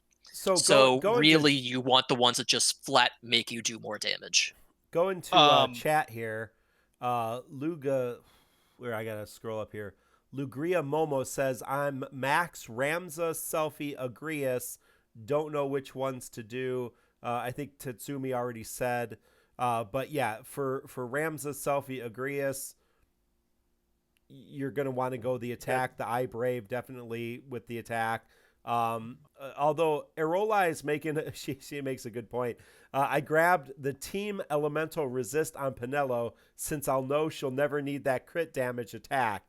That may be true of characters like Selfie, not Ramza, but you might be able to make an argument with Selfie and other kind of support batteries that, you know, that fire resist could potentially come in handy. You know, so and something we haven't said. you can spend 500 additional points to change one of those passives at any time. Right. If you were confused what Kreese was saying about respecking. So like if we find a Chaos or Cosmos fight that's fire heavy and you're struggling, you can, grind Ifrit handful of more times to get that huge fire resist. It's not permanent. No, you have to re-roll your entire account. That's Yeah, the way you it gotta works. roll it. Yeah. Re-roll the entire, and then you pull for the newest X and you're fine. So there you go. So if you tell me dead game after you master your board, I'm gonna say also get 9999 Ifrit points so you can respec whenever you want. Otherwise, you're not really done farming. Yeah, That I is already the had worst to. idea I've ever I heard. already had to do that. I already had to do that on Kuja because I accidentally gave him the fire attack up, which would not help Kuja, except if I was in a Ifrit summon, which might happen because he's my only level 30 summon. So I wish I listened to this podcast before I started doing some of these boards because I got fire element resist up and fire team resist up to make farming Ifrit easier. Wrong. So wrong.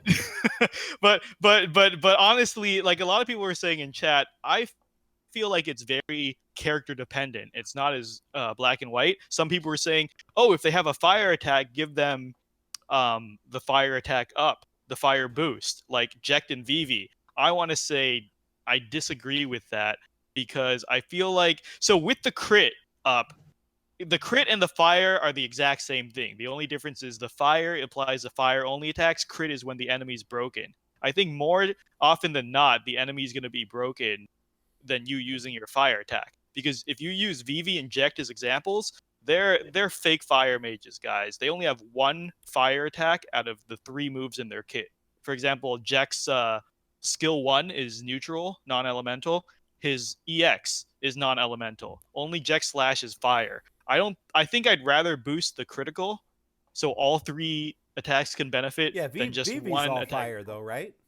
No, he's not. Vivi is all fire. No, he has fire, but his focus is non, Well, and his EX EX is non-elemental. Vivi's Yeah, EX his focus isn't an attack. His focus isn't an attack, but his focus gives him the brave attack, which is fire. Okay, that's fair, but I'm saying his EX was not. Vivi's EX So is not fire?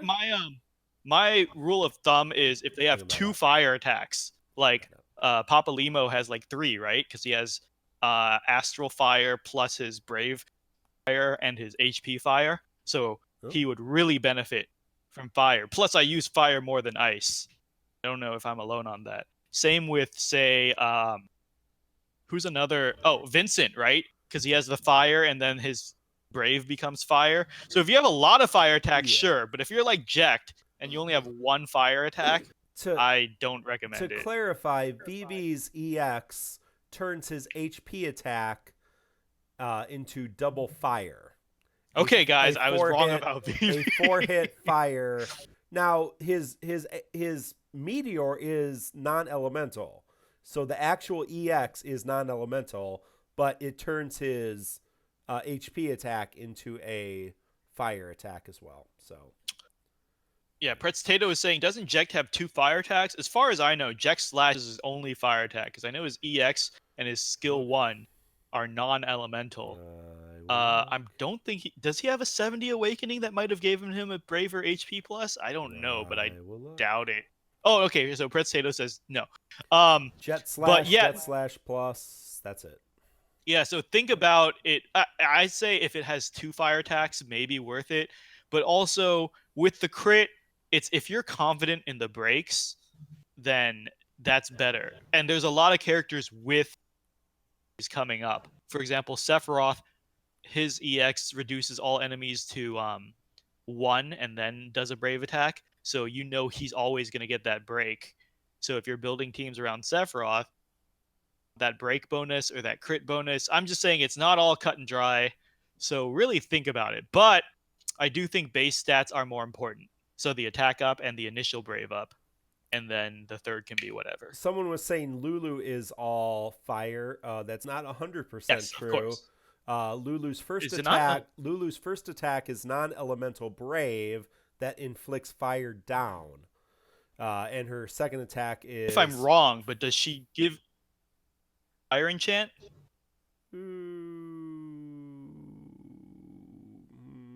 Thank you, Bourgeois, maybe. for rating our stream.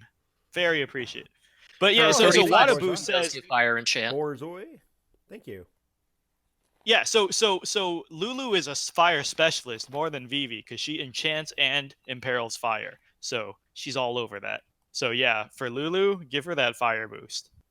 Yeah, everybody, if you guys have not checked out Borzoi, he is a DFFOO streamer. Enjoy a lot of his streams. So go check him out and follow him later. He's berating us now, but catch him when he's on next time. Yep, thanks for joining us. I guess we should probably talk about the 150 fight. Yes, you and Manta, the only ones who have done it, please. My blind was well over 300,000 with Kistis, Vanille. Who else did I use? Kistis, Vanille, Friend Kistis. It didn't really matter. I don't think I just probably brought Friend Kistis. That's all you need. Way. That's all you need. Oh, I brought just Barts. two person it, you know. I brought Barts just for fun. I went with Christus, Faris, and Peasel with a Quistis friend. Sorry. I was gonna say, if you've got a Quistis, you're sorted. If you don't have a Quistis, it'll be a bit tougher for you. But depending upon who you have, like if you have Agrius, which a lot of people, if you don't have Quistis, you probably have Agrius, unless you're Mino. But you should be fine because of her. If you get lucky with her paralyzed, it can actually really save a fight. I think I managed to do it before he got off his second group bravery plus HP attack. A lot of what Ifrit does is magic too, which means that Agri's silence would be useful, right?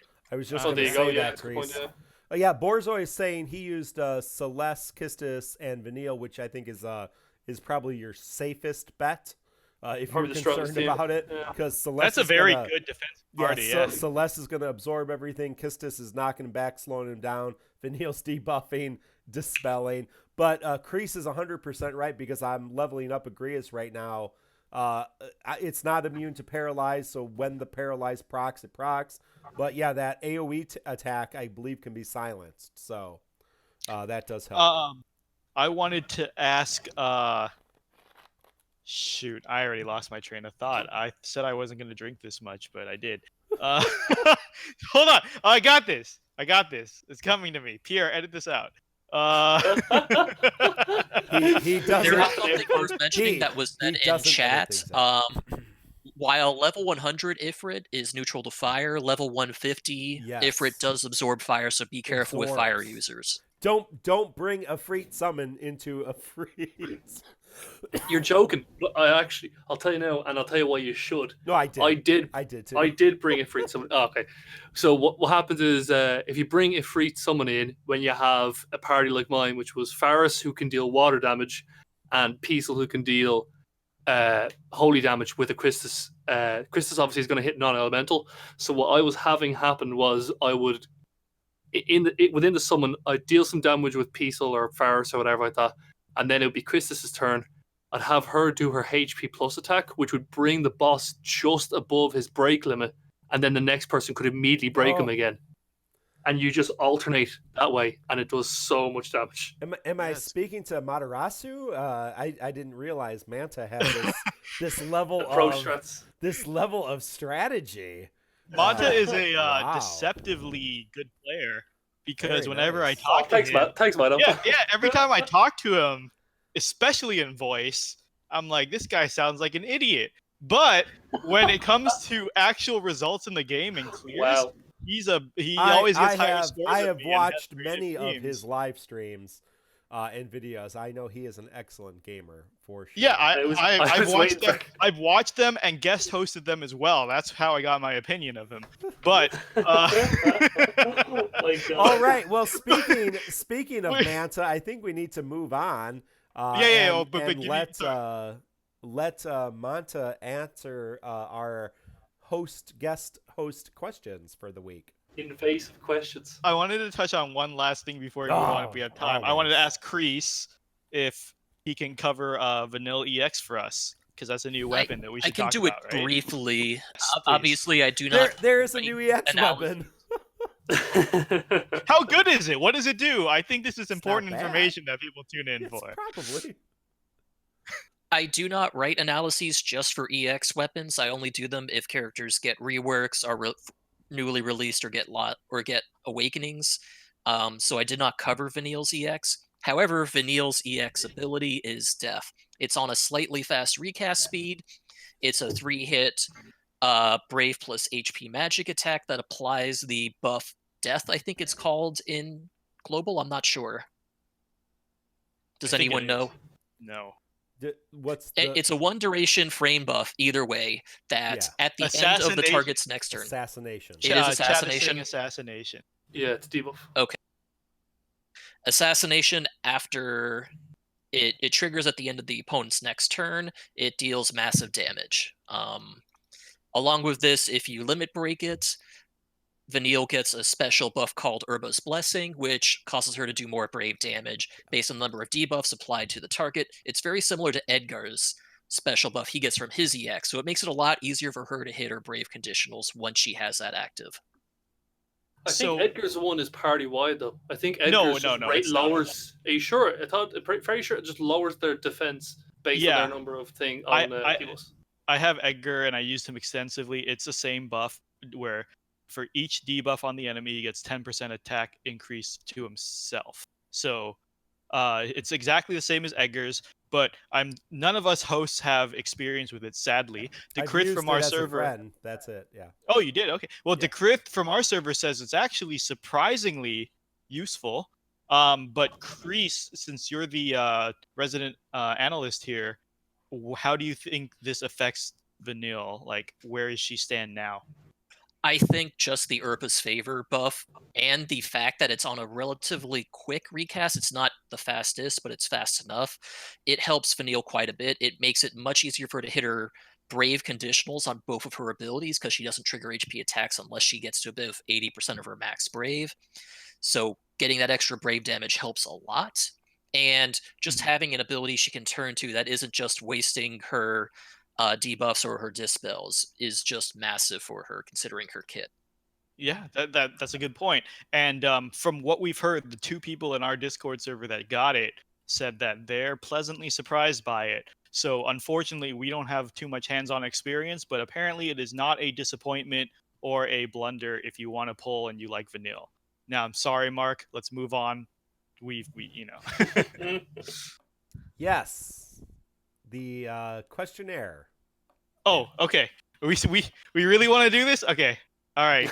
Wow. Quickly, unless you want to just be done. Very quickly. Manta, one sentence answers. Okay, here we go. So, Manta. Good luck with that. The quick introduction is, for those who don't know Manta, apparently a lot of people people have been listening from the beginning and saying, "Who's Manta? I've never heard his voice before," even though he's guest hosted on here like 5 times with us, and we do the drunk co-ops, but I guess you're just not very memorable, Manta. Wow.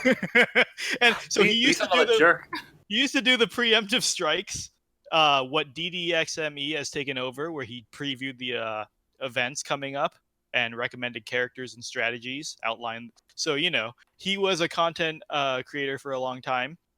Not so much anymore, but he's still a very good player. So Manta, the questions we've been asking all our guests recently is, what 3 characters do you not regret chasing? What 3 characters were your most valuable chases in the game so far? I'd say almost definitely Squall. Yeah, you can't go wrong with that. He lasted a while. I'd say then probably Faris and Papalimo. Faris was like the first character I ever MLB'd, and those are good choices. Well, Faris ended up being very, very good. I didn't think, especially when she came out, she really wasn't very outstanding. Yeah. But there's surprisingly a large number of events that just favored her. I actually thought Faris was very strong when she came out. She was one of the ones that got her early 35, right? She got her 35 way earlier than she should have, I believe. She did, but all she did was dispel. Not many things buff themselves at that point. And it came out around the same time as, I think it was just a small bit before the first round of Lost Chapters, where Vanille came back, and it was basically useless against Vanille. That makes sense. Yeah, and then I skipped a question because we're in a hurry and I'm drunk. But Nice. before this, why should we even listen to you? What are your qualifications? What's your clear record in DFFOO so far? Oh god, I've cleared absolutely everything except for Vanille Lost Chapter, and my excuse for that is I started like that week, so I didn't even have like a full roster of like max like 50 characters. I had But you No, were it's still like- able to do like Squall and Setzer? Squall and Setzer I managed to do. I've done Lena. I managed to do all the Agrias stuff and all recently, even though I hadn't any recent characters. It was all very, very tough, but sure, perseverance always sees me through. Well, very impressive. And then so you did your 3 best picks. What are the 3 you regret chasing and why? Oh god, that's a tough one.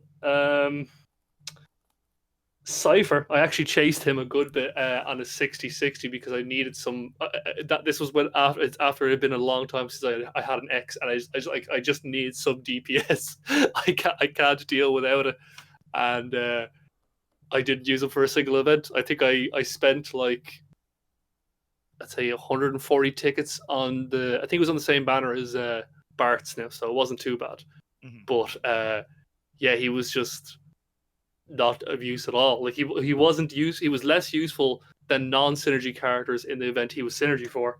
Yeah. These are meant to be one-word answers. Barrett, I'm a little bit disappointed by. I expected him to be a bit stronger, but he did. In fairness to him, he did do his job when I needed him.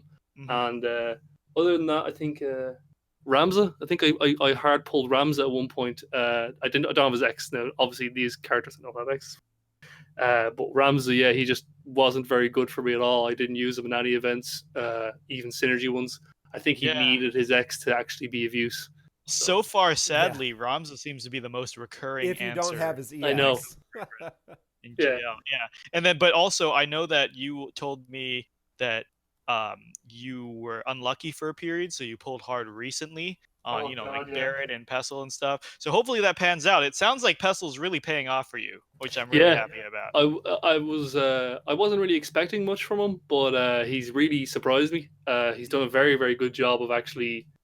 He's a good character to kind of lean on. My only concern is like the next character event is Golbez, which, as far as I'm aware, is the thing is Holy. has a Oh, resistance yes. to Yeah. resistance to holy. So, but the good news is You can with bring Peacel's X, Rosa. I could Yeah. I was gonna say with Peacel's X, I could make it so that he's like Yeah. neutiral to holy. I think it's a highly resist, so it'll bring it God, down to no. resist. So maybe you're gonna be Oh fine. yay! So just up yours, Manta. Okay, so then what 3 characters do you feel were underhyped, unappreciated? I think Titus when his 35 came out. 'cause Oh, you're people weren't crazy. expecting- Everyone wanted him. No, You're but crazy. people didn't expect it. That's what I'm saying. People were like, everyone hold off till Ramza. That was literally that was what everyone was saying, and then we were all surprised by Titus 35, and then everyone was like, "Oh, get Titus." But like that's what I'm saying. Like no one had a clue until it occurred. Then there was, let's see, who else was underhyped. I think Balthair was a bit underhyped. I actually used him for quite a lot. He be really goddamn useful, especially when it comes to some of the more annoying events. I think I remember a lot of people ended up clearing the Sid event using Balthair, just because he could steal the like immunity to damage or whatever it was. I can't remember what the exact buff was. And then my final one, I would say, is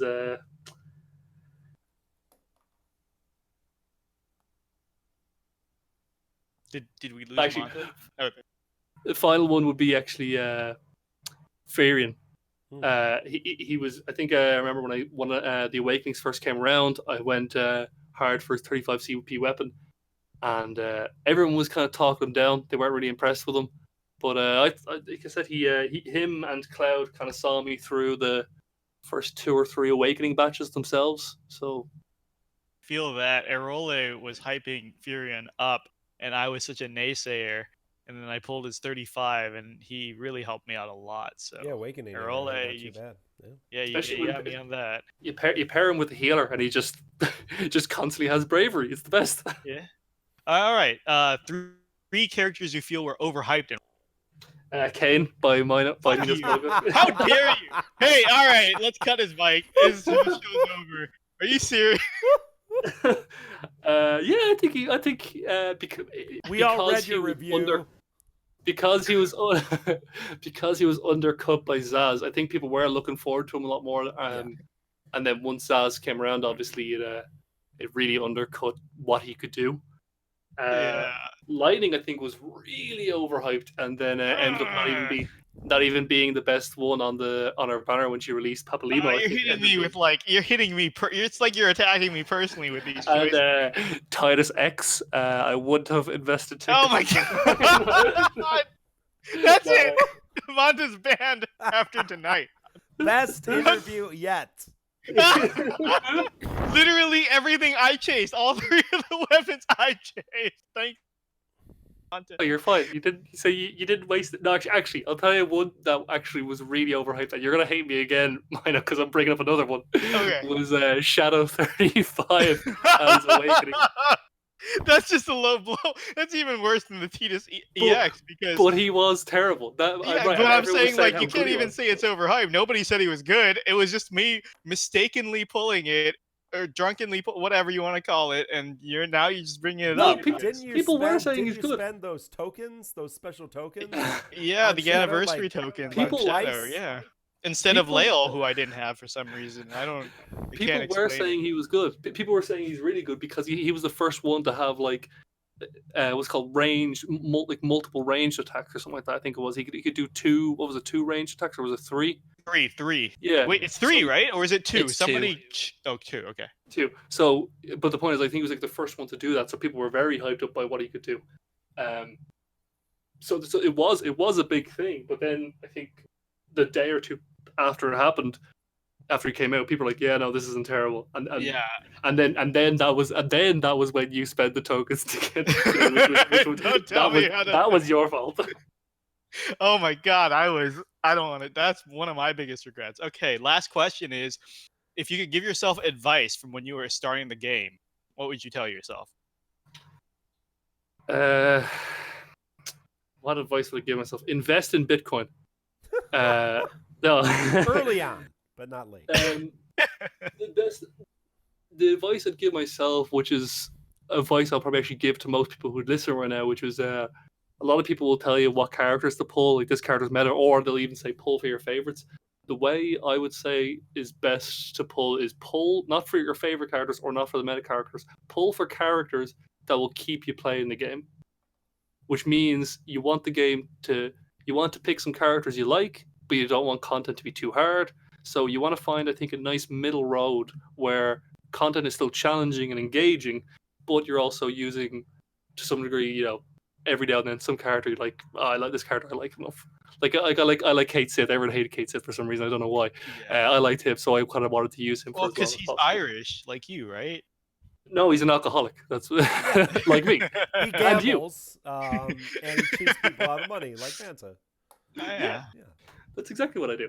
I mean, that's profoundly good advice because I'm only starting to realize that now. I often mention my friend who plays, who invests heavily in favorites, regardless of meta. Like he already maxed out Saz and Waka's second tier armors, and he's running Saz as his support again, even though probably nobody will use that. But like he says he's like, yeah, I'll pull meta once in a while to get me through content, but the best joy I find is maxing my favorite characters.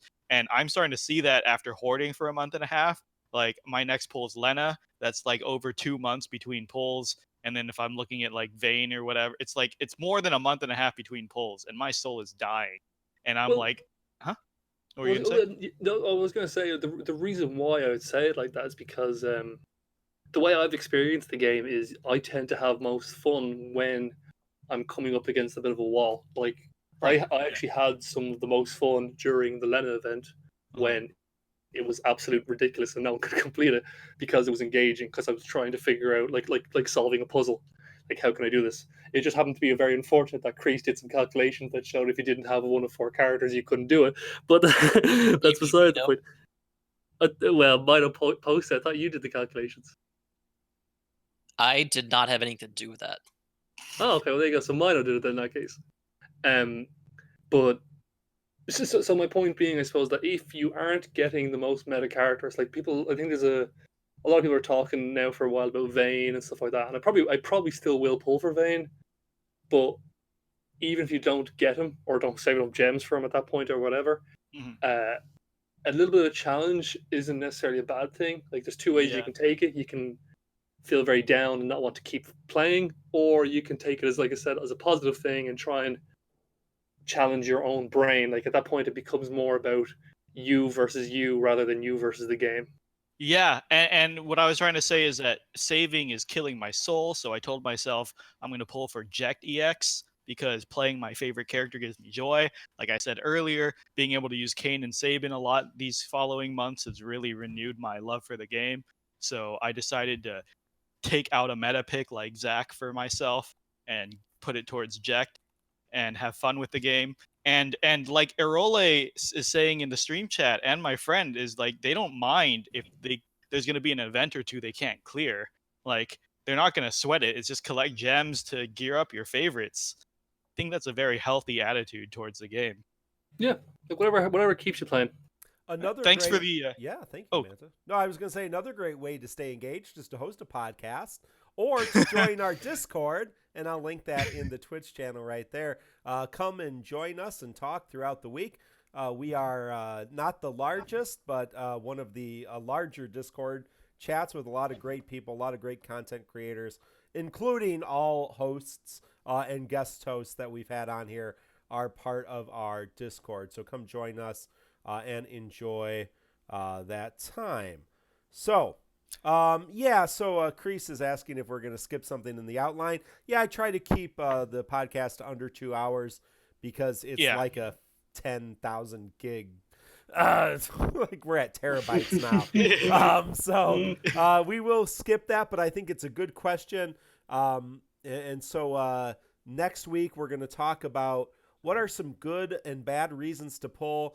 And I wanted to add to Kreese's question, whose advice should you listen to? We give our opinions. Mine. We don't. Manta, listen to his advice was very good. Bourgeois too. Bourgeois is saying in chat right now, just shotgun pull. He says he does at least a pull on every banner, which is how I used to play until I made very bad decisions and ran out of gems. But I did have the most fun when I was shotgun pulling, honestly, because I would get lucky and get an EX on a pull. I'd be super happy. If I missed it, I had no expectation. Bourgeois, how many EXs do you have, out of curiosity? We'll wait for his, because if he's like 3 times as lucky as me, then fuck it. I span him from the channel. But but before we end the show here, what events are going to pop up before next show? It's going to be Kefka LC, the Perfectum, the LC heretics that they were talking about. And is there anything else? That's it, right? We'll be getting Golbez during next podcast. Yes, Golbez will launch as we podcast. Correct. Okay, but right now, just focusing on Kefka and Perfectum. I'm sure Perfectum's going to give us some banners, some LC character banners. I'm probably not going to pull on any of those. But Kefka, are you guys going to pull on Kefka? Did you see the Twitch chat, Mino? No, I didn't. Someone pointed out to me. Yeah, the number of EXs you were asking about. What did he say? 22 Okay. All right. Okay. So Bourgeois and I have the same philosophy. You should shotgun pull at least once on every banner. I think I'm at 8 EXs and he's at 22. So yes, let's disregard here. Edit everything from the first time I mentioned Bourgeois to now. Edit it all out. Pierre, just edit the whole podcast. Just scrap it. It's just put in the bin. Son of a bitch. Is that more than you, Kreese? That's ridiculous. It is more than me. I think I'm at 19. Oh my god. I'm gonna kill somebody. Don't worry, Mino. I'm still flubbing it down here. He had a little statement at the end to justify this. He says 2 of those EX weapons are not MLB. Okay, that doesn't make me feel better. It's still 20 MLB EXs. That's still 14 more than Mino has. I still think I'm being punished. I Yeah. still think I'm being punished for that whole data mining fiasco. Because I mean, It's in the code. clearly streamers have good luck, right? Do we know any streamers that don't have at Well, least we 15 know EXs? Chris. I We know can't. Chris has a lot. We know Broadway has a lot. We know. I think even Soul has a lot. Borzoi has a lot. Yeah, I think they all. I think there's a bias going. This is a conspiracy theory. Sedella doesn't have a lot, although she's a newer player. Just started. Yeah, just started. Masalento, I think, has been really unlucky too. Yeah, Masalento has had his share of misfortune. I mean, that only makes sense. I mean, all the streamers are being rewarded.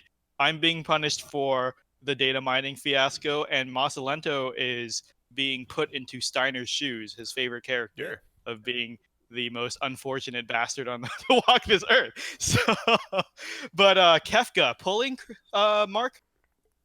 No, not at all. Okay, Kreese? I will be putting tickets towards Kefka, however many tickets I can get from summon boards before the banner arrives. I think Kefka's a really gimmicky character. He has a weird niche, but I like that clown. Yeah, same reasons for me. Manta? Yeah, probably gonna throw a few. I find that most times you come across a character that has a weird kind of niche, they tend to end up being more useful than not. Yeah, I agree. So I'm probably gonna go like take some of the most recent examples. Agrius, Cloud, he's gonna be very useful in about a week and a half's time.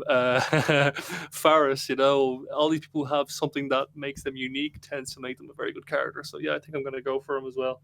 Probably won't go hard though. Probably just a few tickets. Yeah. I'm gonna throw whatever tickets I get in summon boards in the meantime. I 100% agree with Kreese and Manta. Like, gimmicky characters last longer. I have seen the odd gimmicky clear of Cosmos and even Chaos with Kefka, because his whole gimmick is, I think he hits harder on debuff as well on his EX attack, right? He gets the same thing Vanilla and Edgar do, where each debuff is 10% added to his attack. Plus, he has a medium chance to break enemies with his EX attack, like just straight up break them. And medium chance. You're kind of missing things. He gets weakness bonus when targeting someone with debuffs while using his EX ability. His other abilities do not have any bonus due to targeting a debuffed enemy. Okay. I have a question for you, right? Hang on. I have a question for you, right? And it's more of a request. If Square Enix Joshua is listening to this, please stream another episode of you trying to pull for Kefka's I hope he's got to do that on air. He said during the stream he would not be able to do that because he's going to be at E3. Oh, yeah. Excuses. Yeah. He said there was going to be an announcement for some Square game for that too. What else coming out? Remake? I don't know. But anyway, Joshua might be able to avoid pitying Kefka X, but he has the gems to pity it if needed. 150,000 gems stashed up, so yeah. Blood diamonds. No, sorry, but the finish the thought is that I like gimmicky characters, and the medium chance is anywhere from 40 to 60% for an instant break, which I think is people have used that on chaos stages just to pray to RNGesus to get a break, do 1 damage with Kefka and get a break from like 25k or something. But also Kefka is from my favorite FF, so I'm gonna try. All right. Any other parting thoughts, gentlemen? Yes. All of you listening right now, make sure you follow and subscribe to the TCC podcast on. What a kiss ass. Well, yeah. All right, don't. All right, don't then. In fact, never leave Discord. And when you do it, say it's Mino's fault. Yes, thank you, Manta. Feel free to follow. And share your love and all of that kind of stuff, and we all appreciate that. So, if you want to get a hold of us, the best way to do that would be to go to our website, tccpodcast.com. That has all of our links and all of our information, our Facebook at FFTCC Podcast, our Twitter at FFTCC Podcast, our Twitch channel, the Crystal Chronicles, our YouTube channel is unreadable, and our Discord. You can find all the links at tccpodcast.com, tccpodcast.com. Thank you all for joining us. Remember, if you're on Twitch right now and you missed part of it, we do podcast this on all of your favorite streaming apps, and we do pay for that. So they go out to all of Google Play, Apple iTunes, Apple, what do they call it? The podcast app on Apple, Stitcher, SoundCloud. I think you can get it on pretty much all your favorite podcast apps. Catch it in the car while you're mowing the grass, walking the dog, however you consume media. For the Crystal Chronicles, episode number 56 of season 2 aired on May 30th, 2019. For myself, Mark, Mino, Chris, and Manta, we wish you all the best of luck. Enjoy the summon boards, and until next week, goodbye.